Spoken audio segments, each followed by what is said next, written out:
I couldn't sleep. I didn't want to sleep. Sleep has eluded me for several days at this point, but to sleep is to give up and let guilt destroy me. That's what I call it anyway, guilt. It's as plausible an explanation as anybody has ever had for explaining this feeling in the pit of my stomach, this schizophrenic nightmare that eats at me day in and day out. But maybe I'm getting ahead of myself. I should use this last bit of sanity I have left to write what I know before I get dropped back in with the chance of losing my grip on reality. Because at some point, I'll beat myself at my own game, and that'll be the end of me. I've been staring at this white wall for 7 hours now, awake for the moment. I know this because I've been keeping track. I see each second pass by me. The wristwatch, second hand, slowly ticking. Time is both a blessing and a curse. Everyone dreams, right? At least that's what I assume. You dream about all sorts of things, good, bad, otherwise. This seems to be common with other people. I can't be the only one. But they're always just that, a dream, a fantasy of an unconscious mind. It shouldn't be able to harm you. Only now and then does any concept of dreaming ever manage to seep into that of what we typically think of as a shred of reality in our conscious state.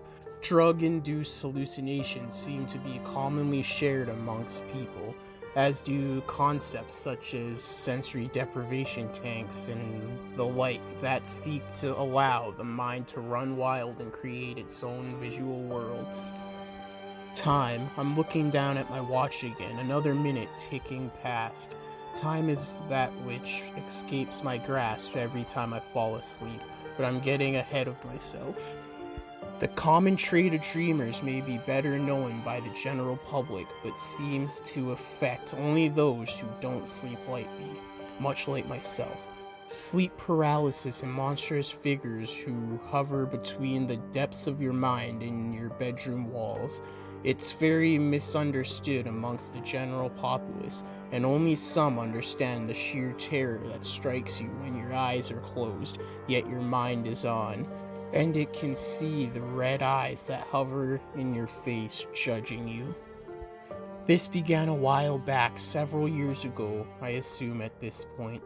The exact amount of time isn't clear to me anymore. It has been innocent enough. I fell asleep to the sounds of another YouTuber screaming at the sounds of the horror game of the week. I used to enjoy the genre, an avid fan of video games myself, but I can't stand them anymore. I keep derailing the topic. I need to type this before my eyes give way to this shit again. Someone needs to know. I had fallen asleep hard into the world of fantasy. No one ever seems to characterize dreams the way I experience them. They're devoid of detail, with gray masses of nothingness, characterizing the boundaries that go off in the distance endlessly, like the edge of the map in a video game, but fuzzier and far less outlined. The dreams always began with me studying something. A door, a signpost, a horizon from the top of a deck. It didn't matter much though. A robot factory, a school, an island dictatorship, they all ended the same. Something would find me. I was never sure what it would be or how it would hurt me, but I knew I had to run far. My feet have never carried me anywhere in a dream though. I would run hard in any direction, but my feet would ache severely, and I'd ultimately be running on what felt like a conveyor belt. These abominations would catch me, a man in a bowler hat, his smug face nearing me as he floated to me, the robot out of a childhood video game, glowing red eyes and a laser gun cocked and aimed at me, a sea of sludge and a variety of dead animals inside, not too unlike a childhood trip to La Brea tar pits in Los Angeles. I remember an alien abducted me in my bedroom when I was really little. But as a dream, you can't die. The fear is completely irrational. It makes no sense. There is no physical object to harm you. Why do you run? Why did I run? What was the point? Whenever any would almost catch me, it'd fade to black, a blank slate gray mass taking over my mind and sending me back into a dreamless, normal slumber. I always assumed death to be a similar sensation. Sometimes I run at the monster to make them leave. They always get me, but at least the dream is shorter. Facing the fear head on seemed to help. That night was different, though. The typical dream had begun with a view of a trippy, colorful world, not unlike that of LSD Dream Emulator, one of the few games to ever capture the actual feel of dreaming, in my opinion. The world was laid out in front of me. Splotches of jittery colors splashed across the landscape. I realized I was in for a usual night terror quite quickly and decided to attempt to end the dream as soon as I could. When a dreamer realizes they have begun to dream within a dream, or to lucid dream as it is referred to, the reality of the dream can shift drastically in seconds. Your own unconscious mind doesn't like to be questioned.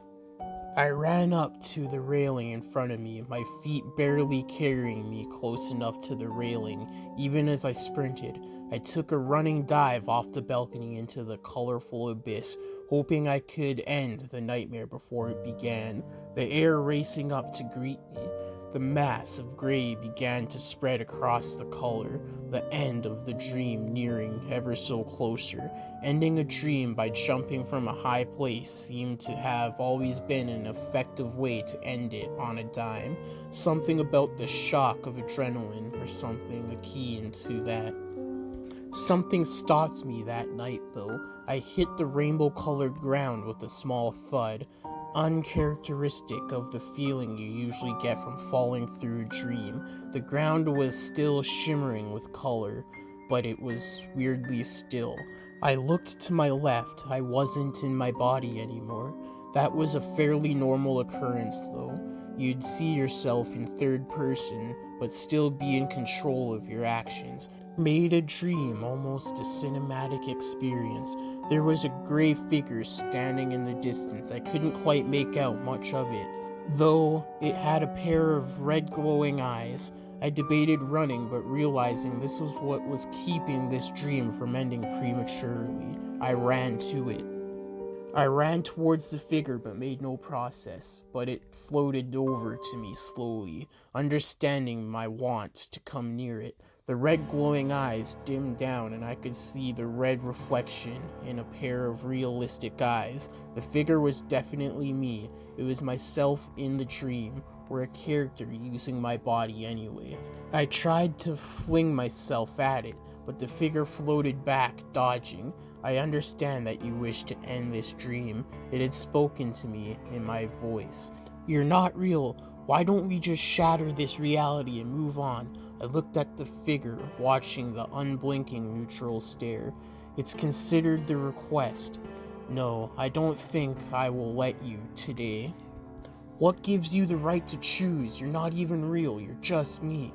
I might just be you, but I assure you, I'm real. The figure turned and looked out into the gray mass. Emptiness is a terrifying prospect, is it not? The gray figure stood tall and stared out into the abyss. Damn you, come over here so I can end this dream. I reached forward, but the figure vanished. I was stuck in a colorful pit, the gray mass far off from me. Nothingness would have been a comfort to me at this moment. The figure eventually returned to me, but it felt like hours, days even. Dreams aren't supposed to feel like that. I could feel its presence behind me, watching me, searching endlessly in the void. Do you understand why I let you wander endlessly? The figure stated. 'Cause you're sick. You know that? You're sick. If I'm you and you call me sick, what does this say about you? I angrily rushed the figure, clawing my way towards the figure. It kept moving away from me, faster and faster. My legs burned and cramped up. I was barely keeping pace with the figure. I ran as hard as I could, trying to capture it, knowing it was my ticket out of here. I leaped at myself and grabbed it. The gray mass engulfed me, and I thought I would wake up.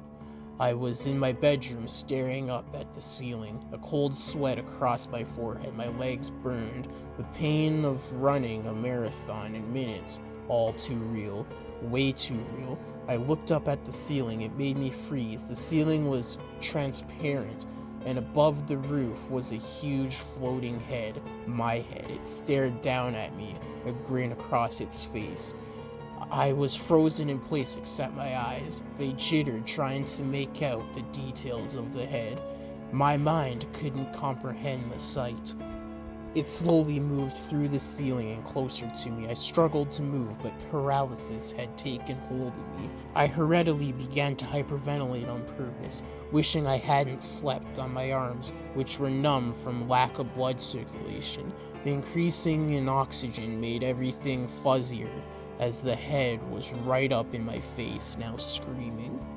I awoke for real that time, a nasty nightmare, but one that was at least over. I sighed in relief, my anxiety causing my heart to beat out of my chest. I leaned up, but it didn't feel right. My legs hurt. I looked down to my calves, and they were black and blue. My arms were red and bruised as well, and I felt pain in my left ankle, like it was snapped in two. I grabbed my phone by the side of my bed and read the time, 11 a.m.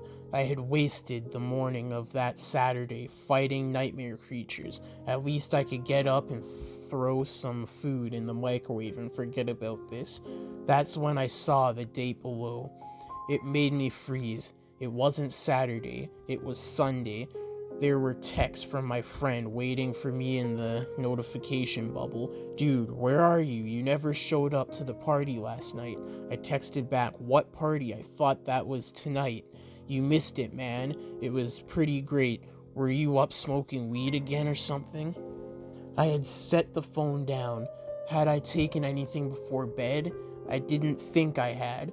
It had been like any other night at my house, boring, predictable, and filled with unhealthy amounts of electronic usage before bed. I assumed it was nothing the first time, a fluke of odd sleep pattern, but I was wrong. This dream has been repeated over and over again, subtle variations leading to the same end result. Sometimes I was underwater, the dream space cold and uncaring. I'd wake up covered in sweat, or hives, or rashes. One time I broke a bone trying to capture the figure. It got smarter each time the dream happened. My victories against it getting closer and closer. Every dream, the amount of time growing drastically, and the difficulty of escaping increases. The first time it was only 1 day loss. The last time I spent 6 months trapped in my head. I'll never get back that time in the real world. My friends have all but abandoned me, assuming I'm some insane basket case that can't be cured, but they don't understand, and I hope they don't ever have to. This is going to continue. I'm exhausted as I write this. I can't leave my head anymore. Even when I'm awake, my anxiety pounds me with the thought that I'll be asleep again soon, and this time I may not come back. I can't take this anymore. I'm sorry I killed her. I repent. I concede. I give up. Please give me the courage to die. This reality pains me. I can't handle it anymore. I can't handle it. I can't handle it. I can't handle it. Let me go, please. I beg you. If I'm reading this, let me die. Hey guys, thanks for listening to today's Creepypasta, and I hope you enjoyed. If you did, like, comment, subscribe, and share for more. Hit the bell notification when you subscribe and select all to get all notifications whenever I upload. I upload 6 days a week, Monday to Saturday, at least one video a day. Also, go follow all the social media accounts. They are in the description below. Also, in the description below is a source to the creepypastas, the music used, so go check those out. Let me know what creepypasta you'd like to hear next, or if you have your own you'd like me to narrate. Send them to me on any of the social media accounts or the email address, which is also in the description below. Also in the description below will be the author's medias, so go follow those as well if you would like. But yeah, until next time in the Deadly Zone, stay deadly and stay spooky.